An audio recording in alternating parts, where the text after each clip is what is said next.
ಎಲ್ರಿಗೂ ನಮಸ್ಕಾರ. ನಾನಿವತ್ತು ರೈಸ್ ಮತ್ತು ರವೆಯಿಂದ ಒಂದು ಹೆಲ್ದಿ ಬ್ರೇಕ್ಫಾಸ್ಟ್ ಮಾಡೋದನ್ನು ತೋರಿಸ್ತಾ ಇದ್ದೀನಿ. ಇಲ್ಲಿ 1 ಕಪ್ ಅಕ್ಕಿ ತಗೊಂಡು ಚೆನ್ನಾಗಿ ತೊಳೆದು 4 ಗಂಟೆ ನೀರಲ್ಲಿ ನೆನೆಸಿ ಇಟ್ಕೊಂಡಿದ್ದೀನಿ. ನೆನೆಸ್ಕೊಂಡಿರೋ ಅಕ್ಕಿನ ಒಂದು ಮಿಕ್ಸಿ ಜಾರಲ್ಲಿ ಹಾಕ್ಕೊಳ್ತಾ ಇದ್ದೀನಿ.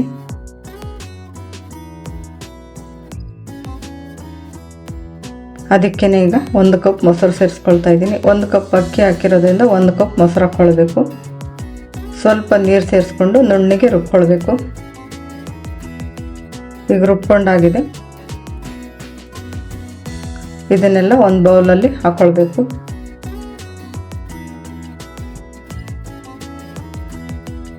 ಇದಕ್ಕೆ 1/4 ಕಪ್ಪು ಚಿರೋಟಿ ರವೆ ಸೇರಿಸ್ಕೊಳ್ತಾ ಇದ್ದೀನಿ. ರುಚಿಗೆ ಎಷ್ಟು ಬೇಕಷ್ಟು ಉಪ್ಪು ಹಾಕ್ಕೊಂಡು ಚೆನ್ನಾಗಿ ಮಿಕ್ಸ್ ಮಾಡ್ಕೊಳ್ಬೇಕು.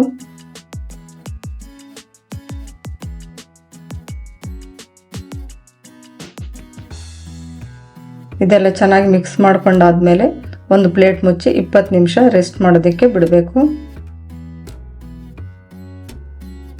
ಈಗ ಒಂದು ಒಗ್ಗರಣೆ ಮಾಡ್ಕೊಳ್ಬೇಕು. ಸ್ವಲ್ಪ ಎಣ್ಣೆ ಹಾಕ್ಕೊಳ್ಬೇಕು. ಸಾಸಿವೆ, ಜೀರಿಗೆ, ಹಸಿಮೆಣಸಿನಕಾಯಿ, ಕರಿಬೇವು, ತುರಿದಿರೋದು ಸ್ವಲ್ಪ ಶುಂಠಿ ಹಾಕ್ಕೊಂಡು ಫ್ರೈ ಮಾಡ್ಕೊಳ್ಬೇಕು. ರುಬ್ಕೊಂಡಿರೋ ಮಿಶ್ರಣಕ್ಕೆ ಸೇರಿಸ್ಕೊಳ್ತೀನಿ. ಸ್ವಲ್ಪ ಅಡುಗೆ ಸೋಡಾ ಹಾಕ್ಕೊಳ್ತಾ ಇದ್ದೀನಿ. ತಕ್ಷಣ ಮಾಡೋದ್ರಿಂದ ಸೋಡಾ ಬೇಡ ಅಂದರೆ ನೈಟ್ ಕಲಸಿ ಇಟ್ಟು ಬೆಳಗ್ಗೆ ಮಾಡ್ಕೊಳ್ಬೋದು. ಒಂದು ಅಗಲವಾದ ಪಾತ್ರೆಯಲ್ಲಿ ನೀರು ಹಾಕ್ಕೊಂಡು ಕಾಯಿಸ್ಕೊಳ್ಬೇಕು. ಈಗ ಒಂದು ಪ್ಲೇಟಲ್ಲಿ ಎಣ್ಣೆ ಹಚ್ಕೊಳ್ತಾ ಇದ್ದೀನಿ.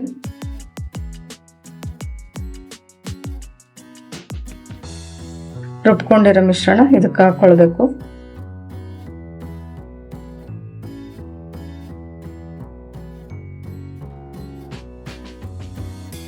ಇಲ್ಲಿ ನೀರು ಕುದೀತಾ ಇದೆ. ಈ ಪ್ಲೇಟ್ ಇಟ್ಟು ಸ್ಟೀಮಲ್ಲಿ 15 ನಿಮಿಷ ಬೇಯಿಸ್ಕೊಳ್ಬೇಕು ಮೀಡಿಯಂ ಉರಿನಲ್ಲಿ.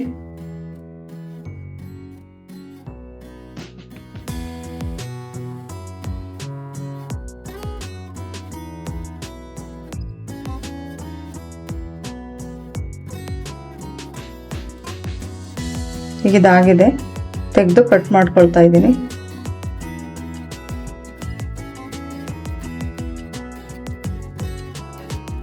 ಇದು ಬೆಳಗಿನ ಬ್ರೇಕ್ಫಾಸ್ಟಿಗೆ ತುಂಬಾ ಚೆನ್ನಾಗಿರುತ್ತೆ. ಯಾವುದೇ ಚಟ್ನಿ ಸಾಂಬಾರ್ ಜೊತೆ ಸರ್ವ್ ಮಾಡ್ಬೋದು. ಈ ರೆಸಿಪಿ ಇಷ್ಟ ಆದರೆ ಲೈಕ್ ಮಾಡಿ, ಸಬ್ಸ್ಕ್ರೈಬ್ ಮಾಡಿ. Thank you.